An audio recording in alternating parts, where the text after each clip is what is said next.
വളരെ പ്രധാനപ്പെട്ട വാർത്ത പ്രിയപ്പെട്ട പ്രേക്ഷകരെ, അങ്ങനെ UK കൂടി യുദ്ധത്തിൽ പങ്കാളികളായിരിക്കുന്നു എന്നുള്ള വിവരം പ്രേക്ഷകരെ അറിയിക്കുകയാണ്.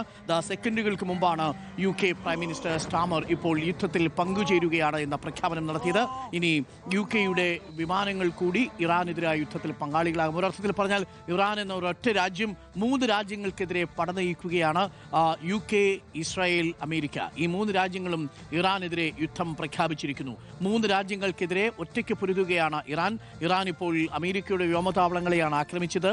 അതിനിടയിൽ തന്നെ ബഹ്റിനിലെ ജനവാസ മേഖലയെ കൂടി കൊടുക്കുന്നുണ്ട് എന്നുള്ളതാണ്. നമുക്ക് ബ്രിട്ടീഷ് പ്രധാനമന്ത്രി സ്റ്റാമറുടെ വാക്കുകൾ കൊടുക്കാവുന്നതാണ്. നമുക്കത് വീഡിയോ ആയിട്ട് തന്നെ കൊടുക്കാവുന്നതാണ്. Our forces are active and British planes are in the sky today.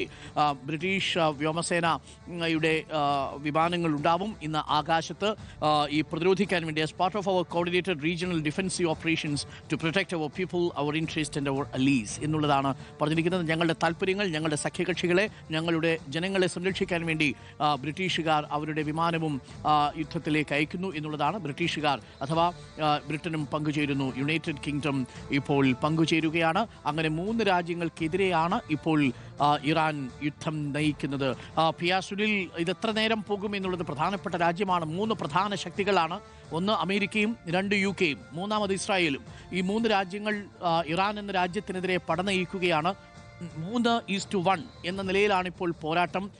മറുഭാഗത്ത് ചൈനയും റഷ്യയും ഒക്കെ ഉണ്ട്. പക്ഷേ അവരാരും തന്നെ ഇറാന് പിന്തുണയുമായിട്ട് എത്തിയിട്ടില്ല. ഇസ്രായേലിൻ്റെ ആക്രമണത്തെ അപലപിക്കുക മാത്രമാണ് റഷ്യയും ചൈനയും ഒക്കെ ചെയ്തത്. ഇസ്രായേലിൻ്റെ ആക്രമണത്തെ അപലപിക്കുക മാത്രമാണ് ചെയ്തത്. ഇറാന് വേണ്ടി അവർ ഇതുവരെയും ഗ്രൗണ്ടിൽ ഇറങ്ങിയിട്ടില്ല. എന്നാൽ മറുഭാഗത്ത് ബ്രിട്ടൻ കൂടി പങ്കുചേരുന്നതോടുകൂടി ഇറാന് ഇനി വരുന്ന നിമിഷങ്ങൾ വളരെ ബുദ്ധിമുട്ടേറിയതാവില്ലേ? തീർച്ചയായും വലിയ സാമ്പത്തിക ശക്തിയായ UK കൂടി ഈ യുദ്ധത്തിൻ്റെ ഭാഗമാകുമ്പോൾ തീർച്ചയായും അത് ഇറാനെ സംബന്ധിച്ച് വലിയ പ്രതിരോധമുണ്ടാക്കും എന്ന കാര്യത്തിൽ യാതൊരു സംശയവുമില്ല. ഇനി ഞാൻ നേരത്തെ പറഞ്ഞതുപോലെ യൂറോപ്യൻ രാജ്യങ്ങളുടെ നിലപാട് വളരെ പ്രധാനപ്പെട്ടതാണ്.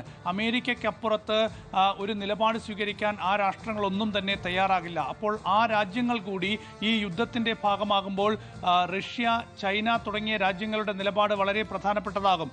ഇറാനെ അങ്ങനെ ഒറ്റയ്ക്ക് വിട്ടുകൊടുത്ത് ഈ രാജ്യങ്ങൾ മാറി നിൽക്കുമോ?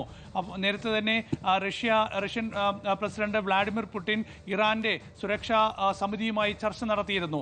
റഷ്യയാണ് നേരത്തെ അമേരിക്ക ഇസ്രയേൽ നടത്തിയ ആക്രമണത്തിൽ തകർന്നുപോയ ഇറാന്റെ എയർ ഡിഫൻസ് സിസ്റ്റമൊക്കെ തന്നെ പുനഃസ്ഥാപിച്ചത് റഷ്യയുടെ സഹായത്തോടെയാണ്. അങ്ങനെ ആയുധ രംഗത്തടക്കം പ്രതിരോധ രംഗത്തടക്കം വലിയ സഹായം ഇറാന് റഷ്യ നൽകിക്കൊണ്ടിരിക്കുന്ന ഒരു സാഹചര്യമുണ്ട്. ഈ ഒരു സംഘർഷം ആരംഭിച്ച ഉടൻ തന്നെ അതിശക്തമായി പ്രതികരിച്ച ഒരു രാഷ്ട്രം റഷ്യയാണ്. അമേരിക്കൻ പ്രസിഡന്റ് ഡൊണാൾഡ് ട്രംപിന്റെ യഥാർത്ഥ മുഖം ലോകത്തിനു മുമ്പിൽ ഇപ്പോൾ തുറന്നു കാട്ടപ്പെട്ടിരിക്കുകയാണെന്നാണ് വ്ളാഡിമിർ പുടിൻ ചൂണ്ടിക്കാണിച്ചത്. ഏതായാലും ശക്തമായി പ്രതികരിച്ചിട്ടുണ്ട്.